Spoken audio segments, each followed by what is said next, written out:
Good evening student. मैं तंजीम sir एक बार फिर आपके लिए संधारित्रों के समांतर क्रम संयोजन को लेकर आया हूँ। लेकिन इस वीडियो में मैं समांतर क्रम संयोजन की उस परेशानी को हल करूँगा जिसे बच्चे अक्सर पहचान नहीं पाते हैं कि कितने संधारित्र इसमें हैं और कौन से क्रम में जुड़े हुए हैं, संयोजन क्या बन रहा है। इस तरह की बहुत सी परेशानियां उन्हें घेरे रहती हैं। इससे परेशान होने की कोई ज़रूरत नहीं है। अगर आपको किसी चित्र के अंदर परीक्षा में समान क्षेत्रफल की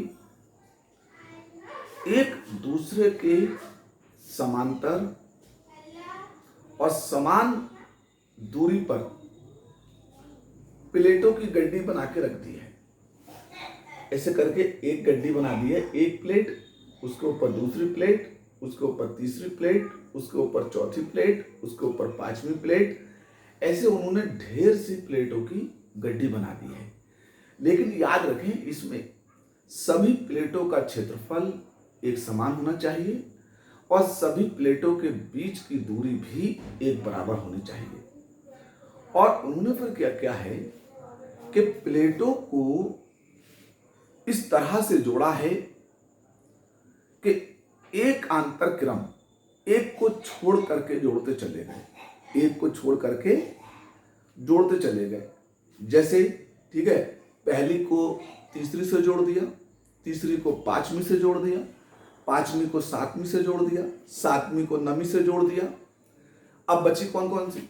दूसरी बची, चौथी बची, छठी बची, आठवीं बची, तो उन्हें आपस में जोड़ दिया। तो इसे कहते हैं एकांतर क्रम में जोड़ना। संख्या पर निर्भर नहीं करता है, प्लेटों की संख्या आपको सम दी हो या विषम दी हो, ये कोई मैटर नहीं है कि प्लेटें हमें कितनी दी हैं। मैटर ये है कि उसमें संधारित्र कितने बने हैं, उसमें संधारित्र कितने बने हैं, ये है मामला। ये मामला नहीं है कि प्लेटों की संख्या कितनी है, सम है या विषम है। ठीक है, अब आप सबसे पहले क्या करें ना, प्लेटों की संख्या गिना करें। जैसे इसमें 1 2 3 4 5 प्लेटें हैं और इसमें 1 2 3 और 4 प्लेट हैं। देखो, मैंने 2 डायग्राम बोर्ड पर बनाए हैं जिसके अंदर मैंने क्या किया है, एक में 5 प्लेटें दिखाई हैं और एक में 4 प्लेटें दिखाई हैं। इसलिए दिखाई हैं ताकि आप लोगों का कंफ्यूजन दूर हो जाए कि प्लेटें सम हो या विषम, ये बात कोई मायने नहीं रखती है। अब मायने क्या रखती है बात, क्या बात जरूरी है वो देखें। जरूरी ये बात है कि प्लेटें एकांतर क्रम में जुड़ी हों।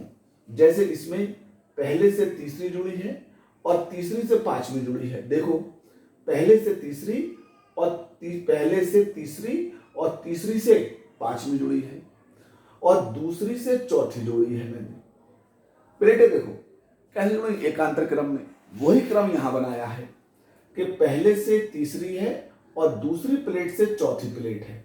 ये लकीरें जो खींची ये प्लेटें हैं, ठीक है, चौथी प्लेट है। अब आपने क्या किया ना, अब दिमाग लगाया कि एक संधारित्र में 2 प्लेटें होती हैं, 2, और उसमें एक प्लेट फेस से जुड़ी होती है जिसे हम कहते हैं क्यू आवेश की मात्रा से आवेशित किया, और दूसरी प्लेट अर्थ से जुड़ी होती है। एक कैसे जुड़ी होती है, फेस से, जिसे हम कहते हैं आवेश की मात्रा से आवेशित किया, और दूसरी कैसे जुड़ी होती है, अर्थ से, जिसे हम कहते हैं कि अर्थ दिया है। अब यहां पर देखें, जो आवेशित है वो पहली, तीसरी और पांचवी है, और जो अर्थ से जुड़ी है वो दूसरी और चौथी है। अब एक संधारित्र में 2, तो एक फेस से एक अर्थ से हो गई, एक संधारित्र हो गया। फिर एक अर्थ से एक फेस से हो गई, दूसरा संधारित्र हो गया। फिर एक फेस से और एक अर्थ से हो गई, तीसरा हो गया। फिर एक फेस से और एक अर्थ से हो गई, चौथा हो गया। याद रखें, हाँ, तो ऐसे कभी चित्र दिखे किसी कंपटीशन की परीक्षा में या बोर्ड की परीक्षा में, तो याद रखना वो संधारित्रों की संख्या जो उसमें गिनना, तो जितनी प्लेटें लगी हों उससे एक कम रखना। अगर 9 प्लेटें हैं तो संधारित्र 8 बनेंगे, अगर 10 प्लेटें हैं तो संधारित्र 9 बनेंगे।